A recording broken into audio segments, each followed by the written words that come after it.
আমরা ভোট ভিক্ষা চাইছি যুবনেতা উত্তম দাস মহোদয়।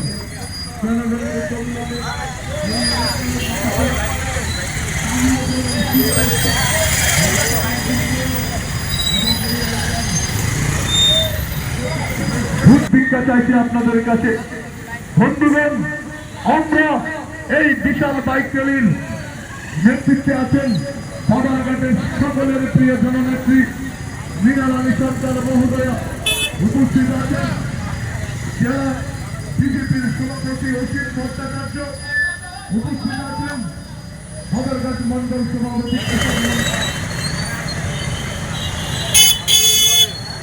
আপনাদের কাছে বিনীতভাবে আবেদন রাখবো, 8ই আগস্ট ভারতীয় জনতা পার্টির মনোনীত প্রার্থী শ্রী উত্তম দাসকে পদ্মফুল চিহ্নে ভোট দিয়ে জয়যুক্ত করুন।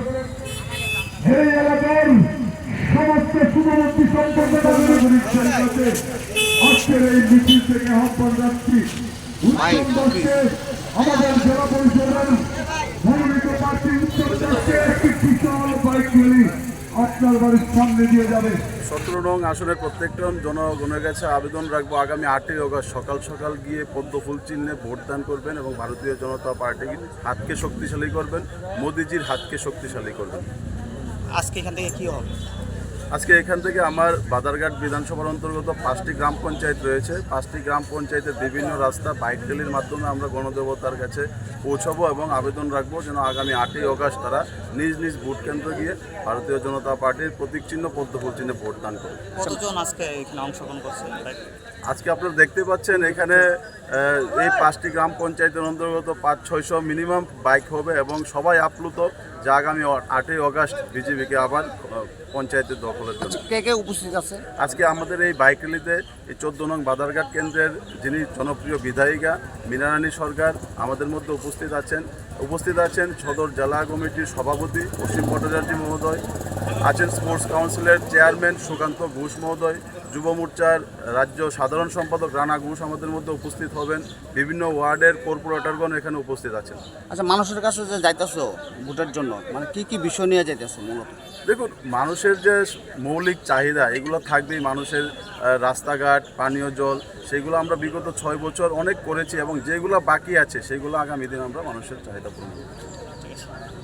ভারতবর্ষের যশস্বী প্রধানমন্ত্রী নরেন্দ্র মোদীজি ভারতবর্ষের আর্থসামাজিক উন্নয়নের জন্য যেভাবে কাজ করছেন, তো সেই কাজের নিরিখে আমরা এই 3 স্তর পঞ্চায়েতে গণদেবতাদের কাছে আমরা দুয়ারে দুয়ারে যাচ্ছি। আমাদের ভারতীয় জনতা পার্টির 17 নং আসনে যিনি প্রার্থী রয়েছেন উত্তম দাস, ওনার সমর্থনে আমরা গণদেবতাদের কাছে যাচ্ছি।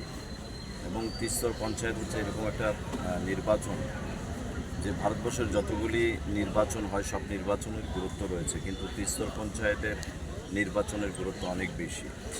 এই কারণে বেশি যে মহাত্মা গান্ধী বাপুজি যে কথাটা বলেছেন যে ভারতবর্ষকে জানতে হলে গ্রামে যেতে হবে, কারণ ভারতবর্ষের অধিকাংশ মানুষ গ্রামে বসবাস করে এবং গ্রামকে কেন্দ্র করেই এই 3 স্তর পঞ্চায়েতের নির্বাচন সংগঠিত হয়।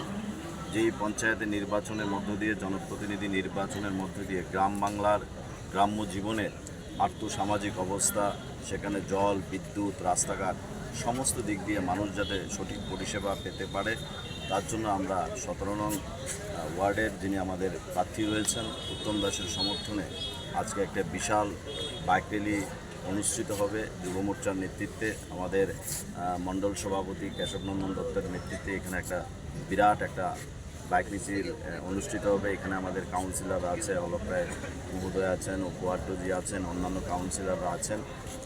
সকলে মিলে আমরা আজকে গণদেবতাদের কাছে আমরা এই বাইক র্যালির মাধ্যমে ভারতীয় জনতা পার্টির পক্ষে আমরা ভোট চাইব। এবং ভারতীয় জনতা পার্টি ছাড়া বিকল্প কোনো রাজনৈতিক দল নেই। ত্রিপুরা রাজ্যের আমরা অনেক রাজনৈতিক দল দেখেছি, যে রাজনৈতিক দলগুলি ত্রিপুরা মানুষের আর্থসামাজিক অবস্থা নিয়ে তারা সবসময় ছিনিমিনি খেলা খেলেছে। যারা চিরাচরিত দুটো রাজনৈতিক দল ছিল, আপনারা দেখেছেন 2023 সালে তারা একত্রে লড়াই করেছে। তো সেই জায়গায় দাঁড়িয়ে এই বাধারঘাটের মধ্যে কংগ্রেস করার জন্য অনেক সিপিএম যে কংগ্রেস ভাইদেরকে চিরতরে তাদের এই দুনিয়া থেকে সরিয়ে দিয়েছে, তাদের সঙ্গে জোটবদ্ধ হয়েছে, মানুষ সেটা মেনে নেয় না। আপনারা দেখেছেন যে 2024-এর যে লোকসভা নির্বাচন, আমাদের ভারতীয় জনতা পার্টি এই বাধারঘাট মণ্ডল সভাপতি এবং ওনার সংগঠন এবং কাউন্সিলর, আমাদের ভারতীয় জনতা পার্টির সমস্ত কার্যকর্তারা একসঙ্গে মিলিত হয়ে যে বিরাট সাফল্য এনেছে। এবং আমার বিশ্বাস এই যে আমাদের 17 নং আসন রয়েছে, আমাদের পশ্চিম জেলায় 17টা কেন্দ্র রয়েছে, সেই 17টা কেন্দ্রের মধ্যে 17 নম্বর কেন্দ্রের যে উত্তম দাস, সেই উত্তম দাস রেকর্ড ভোটে এই কেন্দ্র থেকে জয়যুক্ত হবেন। কারণ আমরা যখন প্রত্যেক মানুষের দুয়ারে দুয়ারে যাচ্ছি, খুব ভালো সাড়া পাচ্ছি এবং সেই সাড়া থেকে একটা জিনিস পরিষ্কার যে পঞ্চায়েতের নির্বাচনে আমাদের ভারতীয় জনতা পার্টি রেকর্ড মার্জিনে জয়যুক্ত হবে। এবং বিরোধী দলের কাছে কোনো ইস্যু নেই।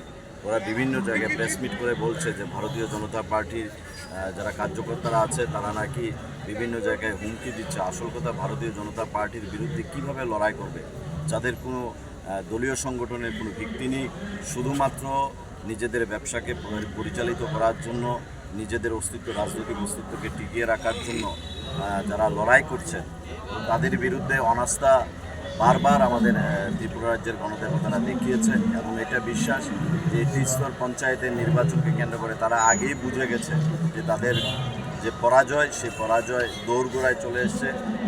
তো শুধুমাত্র নিজেদের এই ব্যবসাটাকে চালিয়ে রাখার জন্য এই ধরনের প্রেসমিট করছে, মাঠে ময়দানে কিন্তু তাদেরকে দেখা যাচ্ছে না।